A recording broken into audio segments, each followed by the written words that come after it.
Hello guys, welcome back to our channel. So ഇന്ന് നമ്മൾ നോക്കുന്നത് ബ്ലൂ ലോക്ക് എന്ന ജാപ്പനീസ് അനിമേ ടി വി സീരീസിന്റെ സീസൺ 1 5ാമത്തെ എപ്പിസോഡാണ്. സോ എപ്പിസോഡോട് പോകുന്നതിന് മുമ്പ് എല്ലാവരും നമ്മുടെ വീഡിയോ ഒന്ന് ലൈക്ക് ചെയ്യുക. നിങ്ങൾ ലൈക്ക് ചെയ്യുന്ന സമയത്ത് ഈ വീഡിയോക്ക് എത്ര ലൈക്കായെന്ന് തീർച്ചയായിട്ടും താഴെ ഒന്ന് കമന്റ് ചെയ്യുക. ആ പോട്ട് സമയങ്ങളാതെ നേരെ എപ്പിസോഡിലോട്ട് പോകാം. എപ്പിസോഡ് തുടക്കത്തിൽ ഇസഗിക്ക് ഒരു ഗോളിനുള്ള സാധ്യതയുണ്ടെന്ന് മനസ്സിലാവുന്നു. നീക്കോടെ അടുത്തോട്ട് പോകുന്ന ബോൾ പെട്ടെന്ന് തന്നെ അവൻ തടയുന്നു. നിന്റെ കണ്ണുകൾ എന്നെ പോലെ തന്നെയാണ് ഇസഗി, എന്നാ നിന്നെ വിജയിക്കാൻ ഞാൻ സമ്മതിക്കില്ല എന്ന് പറയുവാണ് നീക്കോ. സോ അടുത്ത 10 മിനിറ്റ് ആയതുകൊണ്ട് തന്നെ ഇപ്പൊ നറുഹായുടെ ചാൻസ് ആണ്. എതിരെ നിൽക്കുന്നവരുടെ പുറകെ പോകുന്നതാണ് അവന്റെ വെപ്പൺ. പക്ഷെ അവന്റെ കയ്യിൽ നിന്നും വളരെ പെട്ടെന്ന് തന്നെ എതിരെ നിൽക്കുന്നവർ ബോൾ തട്ടിയെടുക്കുന്നു. ബോൾ കിട്ടിയ എതിർ ടീമിലെ ഒരു തെന്നിക്കോക്ക് പാസ് കൊടുക്കാൻ വേണ്ടി ശ്രമിക്കുന്നു. എന്നാൽ അങ്ങോട്ട് വന്ന ഇസഗി പെട്ടെന്ന് തന്നെ അത് തടയുന്നു. സോ ബോൾ ഇനി ആരുടെ അടുത്തോട്ടാണ് പോകാൻ പോകുന്നത് എന്നുള്ള കാര്യം ഇസഗിക്ക് കാൽക്കുലേറ്റ് ചെയ്യാൻ പറ്റുന്നുണ്ട്. പെട്ടെന്ന് തന്നെ ഇസഗി ബോൾ ഇഗ്രാഷിക്ക് ഇട്ടു കൊടുക്കുന്നു. ബോൾ എടുക്കുന്നതിൽ കോൺസെൻട്രേറ്റ് ചെയ്യുന്നതിന് പകരം നീക്കോയെ ഡിഫെൻഡ് ചെയ്താൽ തന്നെ ഏകദേശം വിജയിച്ചു എന്ന് ഉറപ്പാണ്. സീറോയെ ഫണ്ണാക്കി മാറ്റുന്നതിനെ പറ്റി ഈഗോ പറഞ്ഞ് നിങ്ങൾ കേട്ടില്ലേ? അതുകൊണ്ട് എന്റെ യുണീക് വെപ്പൺ എന്താണെന്ന് ഞാൻ ഒരുപാട് ആലോചിച്ചു. മറ്റുള്ളവരിൽ നിന്നും എന്നെ സ്പെഷ്യൽ ആക്കുന്നത് എന്താണെന്ന്. എനിക്ക് സ്ട്രോങ് ആയിട്ടുള്ള ഒരു ഫിസിക്കോ സ്പീഡോ ഇല്ല. പക്ഷേ എന്റെ കണ്ണുകൾ ഗ്രൗണ്ടിൽ നടക്കുന്നത് എന്താണെന്ന് പെട്ടെന്ന് എന്നെ റീഡ് ചെയ്യും.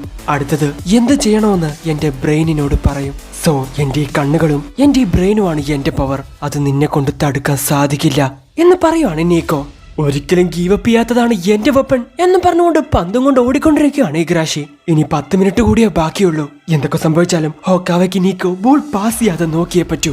എന്നാൽ മാത്രമേ ഞങ്ങളെ കൊണ്ട് വിജയിക്കാൻ സാധിക്കൂ എന്ന് പറയുവാണ് ഇസഗി. ഞാൻ നിന്നെക്കാളും വലിയ സുപ്പീരിയർ ആണെന്ന് ഞാൻ നിനക്ക് കാണിച്ചു തരാം എന്ന് പറയുവാണ് നീക്കോ. സോ ഇനി 1 മിനിറ്റ് കൂടിയേ ബാക്കിയുള്ളൂ. ഇതാണ് റിവെഞ്ച് ടാക്ടിക്സ്. സ്ട്രോങ് ആവുന്നതിൽ ഞങ്ങൾ വലുതായിട്ട് ശ്രദ്ധിക്കുന്നില്ല. ലാസ്റ്റ് 1 മിനിറ്റിൽ ഡയറക്റ്റ് ആയി ഹോക്കാവ ഗോൾ അടിക്കുന്നതാണ് ഞങ്ങളുടെ പ്ലാൻ എന്ന് പറയാണ് നീക്കോ. സോ ഇത്രയും നേരം ഡിഫൻസ് മാത്രം ചെയ്തുകൊണ്ടിരുന്ന അവരുടെ ടീം ഗോൾ അടിക്കാൻ വേണ്ടി എല്ലാവരും ഒരുമിച്ച് ഓടുന്നു. എന്നാൽ ഇസഗിയുടെ ടീം ഓഫൻസിലോട്ട് മുഴുവനായിട്ട് ഇറങ്ങിയതുകൊണ്ട് ഡിഫൻസ് ചെയ്യാൻ ആ സൈഡിൽ ആരും തന്നെ ഇല്ല. സോ സിമ്പിൾ ആയിട്ട് തന്നെ അവരെ കൊണ്ട് ഗോൾ അടിക്കാൻ സാധിക്കും. ഇത് മനസ്സിലാക്കിയ ഇസഗി, ഇല്ല ഞാൻ സമ്മതിക്കില്ല, ഇവിടെ വെച്ച് എന്റെ കരിയർ അവസാനിക്കാൻ ഞാൻ സമ്മതിക്കില്ല എന്ന് പറഞ്ഞ ഇസഗി അവിടെ നിന്ന് ഓടുന്നു. സോ ഗോൾ അടിക്കാൻ വേണ്ടി നീക്കോ ആ ഗോൾ പോസ്റ്റിന്റെ അടുത്തോട്ട് ചെല്ലുന്നു. എന്തൊക്കെ സംഭവിച്ചാലും ഞാനിത് തടുത്തേ പറ്റൂ. എന്റെ ഫുട്ബോൾ കരിയർ ഇവിടെ വെച്ച് അവസാനിക്കാൻ ഞാൻ ഒരിക്കലും സമ്മതിക്കില്ല എന്ന് പറയുവാണ് ഈ മാൻ. സോ നീക്കോ ഇപ്പൊ ഗോൾ അടിക്കൂടാന്ന് പറഞ്ഞ് നിൽക്കുന്ന സമയത്താണ് പെട്ടെന്ന് അവൻ ഓക്കാവക്ക് പാസ് കൊടുക്കുന്നത്. സോ ഓക്കാവ എങ്ങനെ ബോൾ അടിച്ചു കഴിഞ്ഞാൽ തടുക്കുന്നത് പോസിബിൾ അല്ല എന്ന് പറഞ്ഞ എല്ലാവരും ചിന്തിക്കുന്നു. എന്നാൽ ഇതേ സമയമാണ് ഓക്കാവയുടെ അടുത്തോട്ട് പോകുന്ന ബോൾ ഇസഗി വെട്ടെന്ന് തടുക്കുന്നത്. ഈ സ്ഥലം നമ്മൾക്ക് 2 പേർക്കും ഒരുപോലെ അറിയാവുന്നതാണ്. കാരണം നമ്മൾക്ക് 2 പേർക്കും ഇങ്ങനൊരു സ്ഥലത്ത് വെച്ചാണ് ഗോൾ സെൻസ് ചെയ്യാൻ സാധിക്കുന്നത്. നീ അവന് പാസ് ചെയ്യുന്നതിന് പകരം നീ തന്നെ ഗോൾ അടിക്കാൻ ശ്രമിച്ചിരുന്നെങ്കിൽ ഈ സമയം കൊണ്ട് നിങ്ങൾക്ക് വിജയിക്കാമായിരുന്നു എന്ന് പറഞ്ഞ ഇസഗി ലോങ് ഷോട്ടായിട്ട് ഒറ്റ അടി അങ്ങ് അടിക്കുന്നു.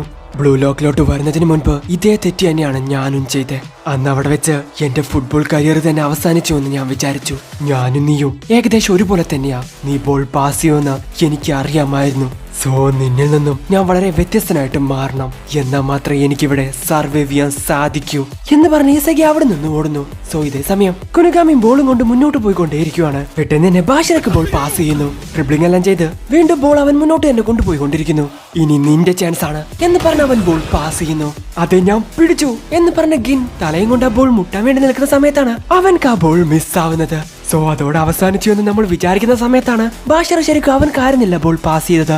ഇതിനോടകം അങ്ങോട്ടെത്തിയ ഇസഗിക്കായിരുന്നു. ഇത് കണ്ട് എതിർ ടീമിലെ ആളുകൾക്കൊന്നും തന്നെ മനസ്സിലാവുന്നില്ല. എതിർവശത്തെ ഗോൾ പോസ്റ്റിന്റെ അടുത്ത് നിന്ന് അവൻ ലോങ് ഷോട്ട് അടിച്ചിട്ട് ഇത്രയും പെട്ടെന്ന് എങ്ങനെ എവിടെ എത്തിയ? ഞാനൊരു സ്ട്രൈക്കറാണ് എന്ന് പറഞ്ഞുകൊണ്ട് ഇസഗി ഒറ്റ അടി അങ്ങ് അടിക്കുന്നു. സോ ടൈം തീരുന്നതിനുള്ളിൽ തന്നെ അവൻ ഒരു ഗോൾ കൂടി അടിക്കുന്നു. ഇസഗി നീ അത് സാധിച്ചടാ എന്ന് പറഞ്ഞ് എല്ലാവരും അവനെ പ്രശംസിക്കുന്നു. ഇസഗി അവിടെ ഉണ്ടായിരുന്ന നീ എങ്ങനെയാ ഇത്ര പെട്ടെന്ന് ഇങ്ങോട്ട് ഓടി വന്നേ? അത് ഇങ്ങോട്ടാണ് ബോൾ വരാൻ പോകുന്നത് നിനക്ക് എങ്ങനെ മനസ്സിലായേ എന്ന് പറഞ്ഞ് വളരെ ആകാംക്ഷയോടെ എല്ലാവരും അവരോട് ചോദ്യങ്ങൾ ചോദിക്കുന്നു. എന്നാൽ അതിനോടൊന്നും മറുപടി പറയാതെ ഈ ഒരു ഒറ്റ ഗോൾ കൊണ്ട് ഈ ടീമിലുള്ള എല്ലാവരുടെയും കരിയർ ഞാൻ അവസാനിപ്പിച്ചു. ഇങ്ങനെയൊരു സിറ്റുവേഷനിൽ വിജയിക്കുന്നതിന്റെ ഫീൽ ഇങ്ങനെയായിരിക്കും അല്ലേ? ഇതെന്ത് ഫീലിങ്സ് ആണെന്ന് എനിക്ക് മനസ്സിലാവുന്നില്ല. പക്ഷേ എനിക്കിത് ഒരുപാട് ഇഷ്ടപ്പെട്ടു എന്ന് ചിന്തിക്കുവാണ് ഇസഗി. സോ ടീം വൈക്കും സീക്കും നടന്ന മത്സരത്തിൽ ടീം സീ വിജയിച്ചിരിക്കുന്നു. അവർ 2 ഗോൾ അടിച്ചത് കൊണ്ട് തന്നെ അവർക്കിപ്പോ 2 സ്റ്റേക്ക് കിട്ടുവാണ്. ടീമിലുള്ള എല്ലാവരും അത് ഷെയർ ചെയ്ത് കഴിക്കുവാണ്. ഡേ ഇതിലൊന്ന് ഞാൻ ഗോൾ അടിച്ച് കിട്ടിയതാ, എനിക്ക് കൂടി ഒന്ന് താടാ എന്ന് പറയുവാണ് ഗിൻ. ഗൈസ് നമുക്ക് എല്ലാവർക്കും ഫുഡ് ഷെയർ ചെയ്ത് കഴിച്ചാലോ എന്ന് ചോദിക്കുകയാണ് കോവാൻ. സോ എല്ലാവരും ഫുഡ് അവിടെ ഷെയർ ചെയ്ത് കഴിക്കുന്നു. ഇഗ്രാഷിയുടെ പിക്കിൾ മാത്രം ആരും മേടിക്കുന്നില്ല. ഇസഗി നീ എങ്ങനെയാ കറക്റ്റ് ആയിട്ട് ആ സ്ഥലത്ത് വന്നു നിന്നേ? ബോളിന്റെ മൈൻഡ് നീ റീഡ് ചെയ്ത് കളിക്കുന്നത് പോലെ എനിക്ക് തോന്നുന്നേ എന്ന് പറയുവാണ് ഗിൻ. ഏയ് അങ്ങനെയൊന്നുമില്ല, അത് അങ്ങോട്ട് വരുമെന്ന് ഞാൻ പ്രിഡിക്റ്റ് ചെയ്തു, അത് കറക്റ്റായിട്ട് സംഭവിച്ചു, അത്രേ ഉള്ളൂ. നീ എന്തായാലും ആ ഗോൾ സൂപ്പർ ആയിട്ട് തന്നെ അടിച്ചേ. ശരി, ആ കാണിക്കേ എന്ന് പറഞ്ഞ് ബാഷിർ അവന്റെ കൂടെ കളിക്കുന്നു. അങ്ങനെയാണെങ്കിൽ ഇസാക്കിയുടെ വെപ്പൺ ഇതാണ്. അവനെ കൊണ്ട് ഗോൾ സെൻസ് ചെയ്യാൻ സാധിക്കും. ഇതുപോലെ തന്നെ തീർച്ചയായിട്ടും നെക്സ്റ്റ് മാച്ചിലും നമ്മൾ വിജയിച്ചിരിക്കും എന്ന് പറയുവാണ് എല്ലാവരും. അങ്ങനെ ഫുഡൊക്കെ കഴിച്ച് എല്ലാവരും ഉറങ്ങാൻ വേണ്ടി ശ്രമിക്കുന്നു. എന്ന ഇഗ്രാഷിയുടെ ഓരോ പോസ് കാരണം ഇസഗിക്ക് ഉറങ്ങാൻ വേണ്ടി സാധിക്കുന്നില്ല. ഇന്നത്തെ മാച്ച് ഞാൻ കാരണമാണ് വിജയിച്ചത്. ഞാൻ അടിച്ച ഗോളാണ് അതിന് കാരണം. പക്ഷെ ഞാൻ കാരണമാണ് ആ 11 പേരുടെ കരിയറും ഇല്ലാതായത്. ഒരു പക്ഷേ ഞാനൊരു ദുഷ്ടനായിരിക്കോ? ഇല്ല, ബ്ലൂ ലോക്കിന്റെ റൂൾസ് തന്നെ അങ്ങനെയാ എന്നും ആലോചിച്ചുകൊണ്ട് അവൻ പുറത്തോട്ട് വരുവാണ്. അപ്പോഴാണ് ചീഗിരി അവരുടെ മാച്ച് റിവെന്റ് ചെയ്ത് കണ്ടുകൊണ്ടേയിരിക്കുന്നത് അവൻ കാണുന്നത്. ഇന്ന് നീ ആ ഗോൾ അടിച്ചതുകൊണ്ട് തീർച്ചയായിട്ടും നിനക്ക് ഉറക്കം വരില്ലെന്ന് എനിക്ക് നന്നായിട്ട് അറിയാം എന്ന് ചീഗിരി അവരോട് പറയുന്നു. ഞാനൊരു പക്ഷേ ബ്ലൂ ലോക്കിലോട്ട് വന്നിട്ടില്ലെങ്കിൽ ഇനി എത്ര വർഷം കഴിഞ്ഞാലും ഇതുപോലൊരു ഗോൾ എന്നെ കൊണ്ട് അടിക്കാൻ സാധിക്കില്ല. തീർച്ചയായിട്ടും അതൊരു ലക്കി ഷോട്ടാണ്. നിന്റെ ആ സ്പെഷ്യൽ അവയർനെസ് അത് മറ്റുള്ളവരെക്കാൾ വളരെയധികം ഡിഫറെന്റ് ആണ്. ഇത് കേട്ട് അവൻ പറഞ്ഞത് മനസ്സിലാവാതെ അവനെ തന്നെ നോക്കുവാണ് ഇസാഗി. എല്ലാവരും അവരുടെ കണ്ണുകൾ കൊണ്ട് മുന്നിലോട്ടും പിന്നിലോട്ടും ബോളിലോട്ടും ഒക്കെയാണ് നോക്കാറ്. അതും ഫുട്ബോൾ കളിക്കുന്ന സമയത്ത് ഫുൾ ഫോക്കസും ബോളിലോട്ടായിരിക്കും ഉണ്ടാവുക. എന്നാൽ നീ കളിക്കുന്ന സമയത്ത് മൊത്തം ഫീൽഡ് നിന്നെ കൊണ്ട് കാണാൻ പറ്റുന്നത് പോലെയാണ് എനിക്ക് തോന്നിയത്. എന്തോ ഒരു ഗോഡിനെ പോലെ മുകളിൽ നിന്നും നോക്കുന്നത് പോലെ. എല്ലാവരും നിൽക്കുന്ന കറക്റ്റ് ആയിട്ടുള്ള പൊസിഷൻ നിന്നെ കൊണ്ട് കാണാൻ സാധിച്ചുകൊണ്ട് മാത്രമാണ് അങ്ങനെ ഒരു സിറ്റുവേഷനിൽ നിനക്ക് ഗോൾ അടിക്കാൻ സാധിച്ചത്. നിന്റെ ഐസ് ആൻഡ് ബ്രെയിൻസ് അതാണ് നിന്റെ വെപ്പൺ. അങ്ങനെയാ എനിക്ക് തോന്നുന്നേ എന്ന് പറയാണ് ചീഗിരി. ഏയ് കൊള്ളാലോ, നീ വെറുതെ നിൽക്കുമെന്നാ ഞാൻ വിചാരിച്ചേ. പക്ഷെ എല്ലാ കാര്യങ്ങളും നീ കറക്റ്റ് ആയിട്ട് മനസ്സിലാക്കുന്നുണ്ട്. ശരി, എന്റെ വെപ്പൺ എന്താണെന്ന് നീ കണ്ടുപിടിച്ചില്ലേ? ഇനി നിന്റെ വെപ്പൺ എന്താണെന്ന് പറ. ഞാൻ ആദ്യം പറഞ്ഞതല്ലേ അത് പറയാൻ പറ്റില്ല. ഹേയ്, നമ്മൾ തമ്മിൽ എന്തിനാ അങ്ങനെയൊക്കെ ഞാൻ ആരോടും പറയില്ല. നീ ജസ്റ്റ് പറ, അറിഞ്ഞിരിക്കാമല്ലോ. അതൊന്നുമില്ല, എല്ലാവർക്കും ഉള്ളതുപോലെ എനിക്കൊരു യുണീക് വെപ്പൺ ഉണ്ടായിരുന്നു. ഒരു വർഷം മുൻപ് എന്റെ റൈറ്റ് ലെഗിന് ഒരു ഇഞ്ചുറി പറ്റി. എന്നാ ഇപ്പൊ അത് ഹീലായി. പക്ഷെ വീണ്ടും അതേ സ്ഥലത്ത് ഒരു ഇഞ്ചുറി പറ്റിക്കഴിഞ്ഞാൽ പിന്നെ എന്നെ കൊണ്ട് ഫുട്ബോൾ കളിക്കാൻ പറ്റില്ല എന്നാ ഡോക്ടർ പറഞ്ഞ്. എന്റെ ലൈഫിലെ ഡ്രീം മുഴുവൻ ഫുട്ബോൾ ആയിരുന്നു. എന്നാ ഞാൻ ഈ ബ്ലൂ ലോക്കിലോട്ട് ഇപ്പൊ വന്നത് എന്റെ ഫുട്ബോൾ കരിയർ ഇല്ലാതാക്കാൻ വേണ്ടിട്ടാ എന്ന് പറഞ്ഞ അവൻ അവിടുന്ന് പോവാൻ വേണ്ടി നിൽക്കുന്നു. നീ കള്ളം പറയാ. നിന്റെ ഫീലിങ്സ് എന്താണെന്ന് എനിക്ക് നന്നായിട്ട് അറിയാം. കാരണം ഞാനും നിന്നെ പോലെയാ. ഫുട്ബോൾ വിട്ട് നിനക്ക് പുറത്ത് പോകണമെങ്കിൽ നിനക്ക് ഇപ്പൊ തന്നെ പോവാം, അല്ലെങ്കിൽ നീ ഫൈറ്റ് ചെയ്യേ. ഹേയ്, മിണ്ടരുത്, നിനക്ക് എന്നെ പറ്റി എന്തറിയാം എന്ന് കുറച്ച് ദേഷ്യത്തോടെ ചോദിക്കുവാണ് ചീഗിരി. പിന്നീട് നമ്മൾ കാണുന്നത് ഈഗോനെയാണ്. ഹേയ്, പ്രോജക്റ്റിന്റെ ഹെഡ്ലൈൻ ഒക്കെ വന്നുകൊണ്ടിരിക്കുവാണ്. അടുത്തതായിട്ട് നമ്മൾ എന്താ ചെയ്യാൻ പോകുന്നേ? എല്ലാവരുടെയും പെർഫോമൻസ് വളരെ നന്നായിട്ട് തന്നെ ഇമ്പ്രൂവ് ആവുന്നുണ്ട്. ഹേയ്, എപ്പോഴും നീ ഇത് തന്നെയാണല്ലോ കഴിച്ചുകൊണ്ടിരിക്കുന്നേ? കുക്കിങ്ങും ക്ലീനിങ് ഒന്നും നീ ചെയ്യില്ലേ എന്ന് ചോദിക്കുവാണ് ആൻഡ്രി. നമ്മുടെ കോൺട്രാക്ട് പ്രകാരം ഫുട്ബോളായിട്ട് ബന്ധമില്ലാത്ത ഒരു കാര്യവും ഞാൻ ചെയ്യില്ല എന്ന് പറയാണ് ഈഗോ. ഓ ശരി, അടുത്തതായിട്ട് എന്താ ചെയ്യാൻ പോകുന്നേ? പ്രത്യേകിച്ചൊന്നുമില്ല. ഗെയിംസിൽ ഇനിയും കുറച്ചുകൂടി സ്പൈസസ് ആഡ് ചെയ്യണം. ഇതേ സമയം തന്നെ ഈഗോയും മറ്റുള്ളവരും ട്രെയിനിങ് എടുത്തുകൊണ്ടേയിരിക്കുവാണ്. അവനടിച്ച ആ ഗോൾ പോലെ വീണ്ടും അവർ റീക്രിയേറ്റ് ചെയ്യാൻ വേണ്ടി ശ്രമിക്കുകയാണ്. പക്ഷെ അവനെ കൊണ്ട് അത് സാധിക്കുന്നില്ല. അങ്ങനെയാണെങ്കിൽ അന്ന് അടിച്ച ഗോൾ ശരിക്കും ഒരു ഭാഗ്യമായിരുന്നല്ലേ എന്ന് ഈഗോയും മറ്റുള്ളവർ ഒരുപോലെ ചിന്തിക്കുന്നു. ഹേയ്, ലൂസേഴ്സ് എല്ലാവരും പുറത്തു പോയിരിക്കുക എന്ന് പറയുവാണ് റേച്ചി. ഇത് കേട്ട് പുറത്തുപോയി വെള്ളം കുടിച്ചുകൊണ്ടിരിക്കുകയാണ് ഇസഗി. അങ്ങനെയാണെങ്കിൽ ആ ഗോൾ ശരിക്കും ഒരു ലക്കായിരുന്നോ? തീർച്ചയായിട്ടും ഞാൻ കാരണം മറ്റുള്ളവർക്ക് ഒരു പ്രയോജനവും ഇല്ല. ചീഗിരി വരെ ദേഷ്യപ്പെട്ട് അങ്ങനെ സംസാരിച്ചു.